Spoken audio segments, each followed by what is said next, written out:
qu'il va y avoir des possibilités de redressement, de correction, par un système qu'on appelle, du point de vue de l'homme vers Dieu, si j'appelle Dieu donc un agat, un influx, qu'on appellera soit la teshuva, le retour, soit le tikkun, la réparation.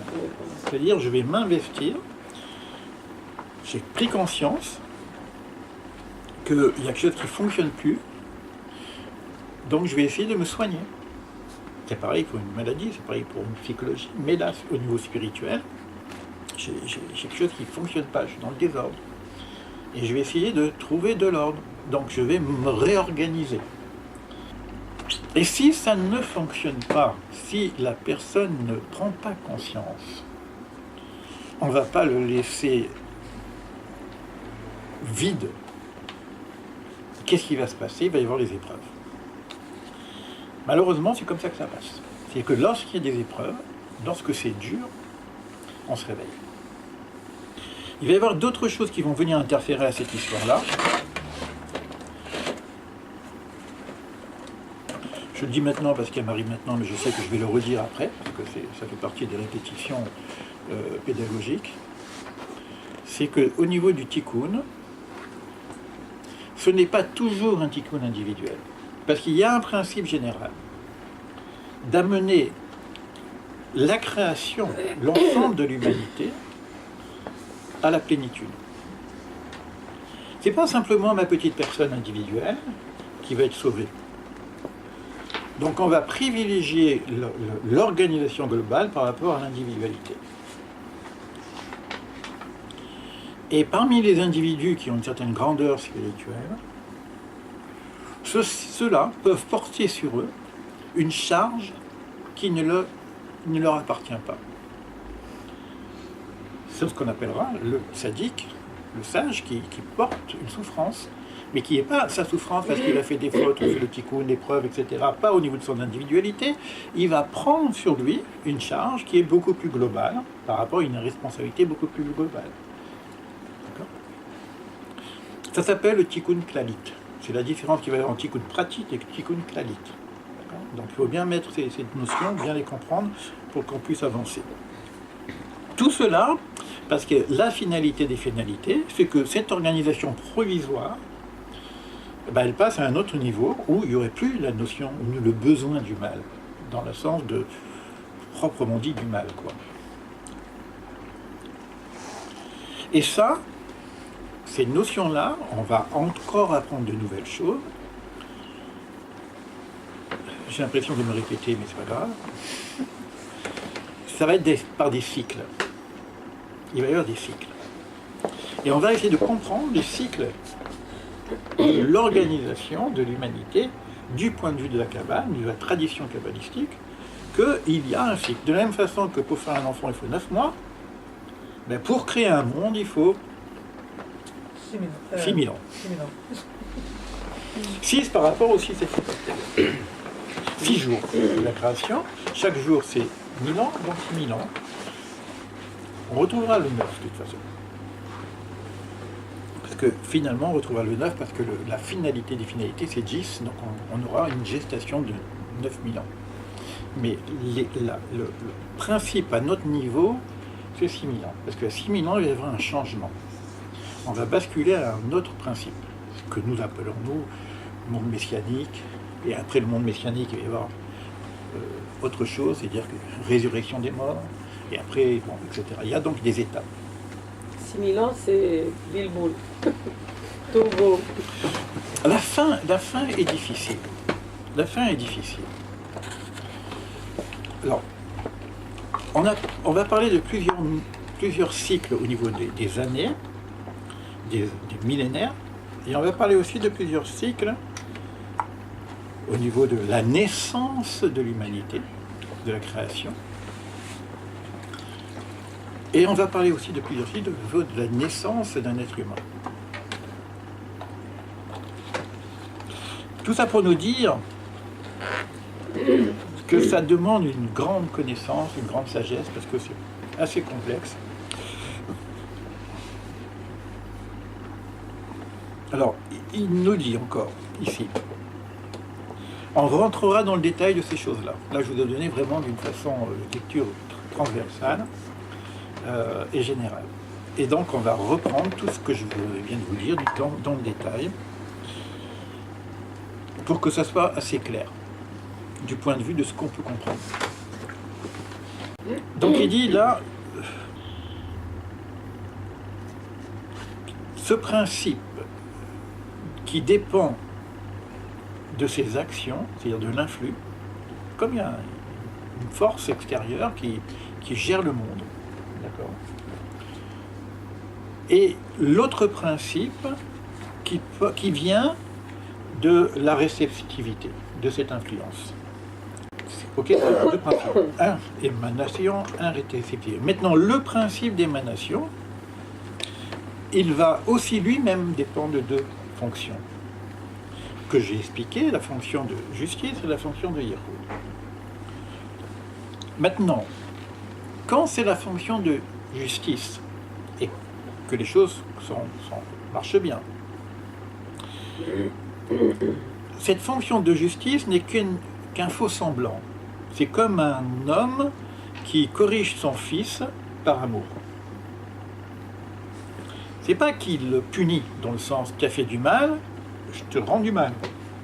On n'est pas dans la justice humaine où on va punir les méchants. On va corriger.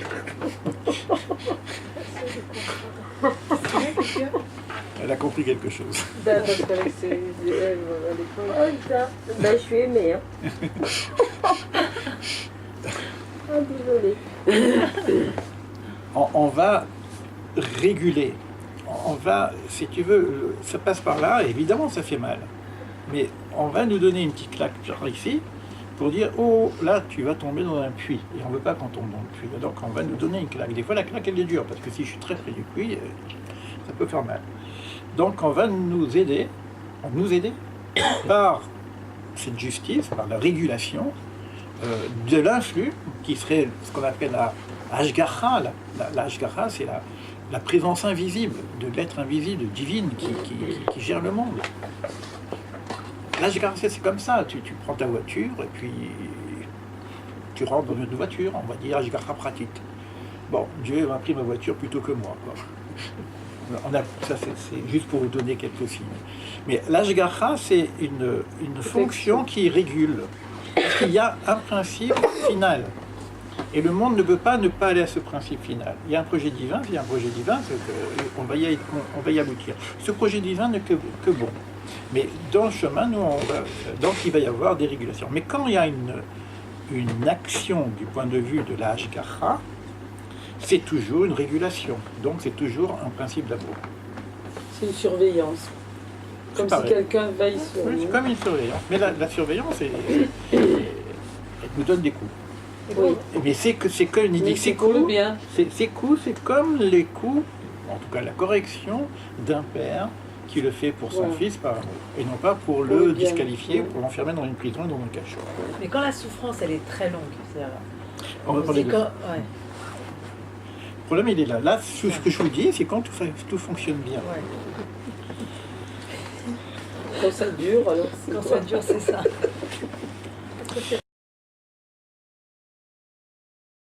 Alors, ce que je vous avais dit la dernière fois, et qui souvent est très difficile à avaler, parce qu'on a un problème, dès qu'on parle d'Israël, on ne sait plus si c'est le méchant loup ou si c'est la victime. Donc, c'est pas tellement politiquement correct d'en parler, ni spirituellement correct d'en parler, parce qu'on se prend pour les chouchous du bon Dieu. Mais, celui qui va prendre le plus de coups dans l'histoire, ça va être Israël. C'est ce qui est marqué dans le texte. Pourquoi ? Parce que c'est lui qui a été choisi pour être le partenaire de Dieu dans la construction du plan. Or, comme il a été choisi ce qu'on appelle l'élection, la Ségoula, il y a une disqualification qui a été faite et il y a un peuple qui est choisi, il dit bon, on va continuer le monde, mais c'est vous qui allez le réaliser, et quand ça ne marche pas, c'est vous qui... C'est comme un chef d'entreprise qui prend plus que ses employés si l'entreprise ne marche pas bien, quoi. Donc, de la même façon qu'un sage va porter sur lui une charge beaucoup plus grosse en termes de responsabilité et va avoir des conséquences plus importantes que quelqu'un qui est saint, la fonction d'Israël va avoir une charge beaucoup plus importante dans l'organisation globale du monde. Ce qui explique la souffrance d'une façon globale, pas simplement dans le tzaddik, mais également d'Israël. Et il rajoute quelque chose que j'ai lu, mais que je vais certainement retrouver, que comme ça dépend aussi du Mekabel, de celui qui reçoit, ça dépend de la dimension spirituelle, de l'intelligence spirituelle de la personne qui reçoit. Parce que ça ne sert à rien de donner des coups à quelqu'un qui est fermé, qui est bouché. Ça ne sert à rien. Tu prends un psychorigide, tu peux lui dire tout ce que tu veux, il n'entend pas. Et tu prends quelqu'un qui est fermé, au niveau spirituel, qui n'a pas cette intelligence, cette subtilité de comprendre ce qu'on est en train de lui dire, c'est pareil pour l'éducation, mais là on est au niveau spirituel. C'est-à-dire que s'il lui arrive quelque chose, il ne va rien comprendre, il dit qu'est-ce que tu me fais, quoi. D'accord. Le bon, il veut être bon. Donc quand il fait une erreur, il ne veut pas la garder, son erreur. Et il dit, moi si je suis sale, j'ai envie d'aller me laver, mais si je suis propre, j'ai pas besoin de me laver. Mais si je crois être propre, je ne vais pas aller me laver. Spirituellement. Mais des fois, on envie ces gens-là. Alors, Ils n'ont pas de scrupules et ils donnent des coups. C'est un problème de la gestion de l'influx divin. Alors, c'est dit un peu après, mais je l'ai déjà dit, etc., que cette fonction va jouer, ça dépend du Mekabel. Ça dépend de la façon dont je joue moi-même le jeu. Si je joue le jeu de la sagesse, et que mon objectif est d'atteindre un certain niveau de sagesse importante, qui ne va pas se passer, parce qu'on a parlé du cycle aussi, il faut tout prendre, hein, tout ce que je vous ai dit, il faut vraiment, c'est une alchimie. Il y a aussi un cycle, parce que ce que je viens de dire, c'est pas simplement dans ce monde. Il y a une partie dans ce monde et une partie dans le monde futur. Dans le Olam Haba. Olam Haba, ou en tout cas, le passage, qu'on appelle le Gehinnom. Parce qu'il y a un passage. Et dans ce passage, il y a une grande machine à laver là-haut, qu'on appelle le Gehinnom. Alors, cette machine à laver là-haut, pour arriver à être propre là-haut, au-dessus, il faut passer par la machine à laver. Mais ce monde aussi est une machine à laver. Si moi, ce monde-ci est secondaire, et ce qui m'importe, c'est le monde futur. Donc, ce que je veux, c'est que dans ce monde-ci, je me lave. Donc, je dis, je préfère passer à la machine à laver dans ce monde-ci que là-haut. Alors, au niveau de la gestion, je choisis. D'ailleurs, vous le retrouvez dans l'histoire de Esav et Jacob. Chacun dit, tu veux quoi? Toi, tu veux ce monde-ci? Allez, moi je le prends, ce monde. Toi, tu veux pas ce monde? Je te donne un plat de lentilles et puis un échange comme ça, ce monde-ci contre le monde futur. Normalement, ça aurait dû être Esav qui aurait dû être d'élu. Finalement, il y a une négociation qui se passe entre Esav et Jacob. Et ça, il dit, moi, le monde futur, je ne sais pas ce que c'est. Moi, ici et maintenant, j'ai envie de lui donner un bon beefsteak, et puis il va rester dans ce monde, et il va profiter de ce monde. Mais il va être jugé autrement. Parce que son intérêt est là. C'est-à-dire, s'il est bon, puisque tu aimes ce monde, je vais te donner quelque chose que tu n'aimes pas. Pour la bonté que tu fais, je vais te donner ce que tu aimes. Donc, je vais te donner de ce monde-ci. Donc, tu vas réussir dans ce monde. Il dit aussi que